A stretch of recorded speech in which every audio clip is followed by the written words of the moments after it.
আকৌ এবাৰ উচ্ছেদ অভিযান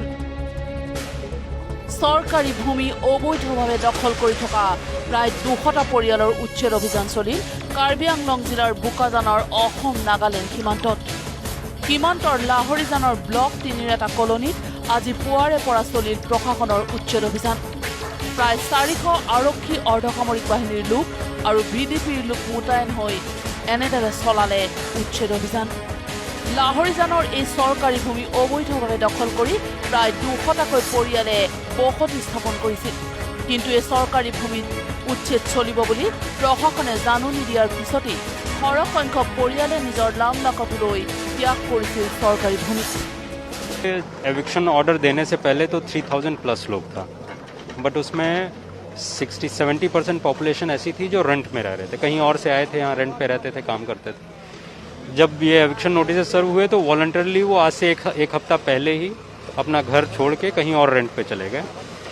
जिनके नाम पे एलिजिडली जो ये क्लेम करते थे कि हमारे नाम पे है वो लोग रुके हुए थे लेकिन जब हाई कोर्ट का पूरा प्रोसेस हम लोगों ने उनको समझा दिया और एविक्शन का पूरा सारा कुछ हो गया so they have also in last 2 days normally vacated this কিন্তু যিসকলে নিজৰ ভূমি বুলি দাবী কৰি সেই স্থানত বসতি স্থাপন কৰি আছিল সেই সকলো লোকৰে বাসগৃহত আজি চলিল উচ্ছেদ অভিযান কিন্তু এই 200টা পৰিয়ালক কোনে আনি সংস্থাপিত কৰিছিল সৰকাৰি ভূমি উচ্ছেদিত ৰাইজৰ অভিযোগ আসাদ খান আৰু ৰমজান আলী নামৰ দুটা দালালে এই সন্দেহজনক লোকসকলৰ পৰা প্ৰতি কথা ভূমিৰ বাবদ 4-5 লাখ টকাকৈ সংগ্ৰহ কৰিছিল আসাদ খান হয় এইটো ভিতৰত থাকে সি কাগজপত্ৰ দিয়া নাই মানুহ কাগজপত্ৰ সি দিয়া নাই কৈ কিনে ভাঙি গ'লে দিয়া আসাদপুৰা আসাদ এইটো কেনি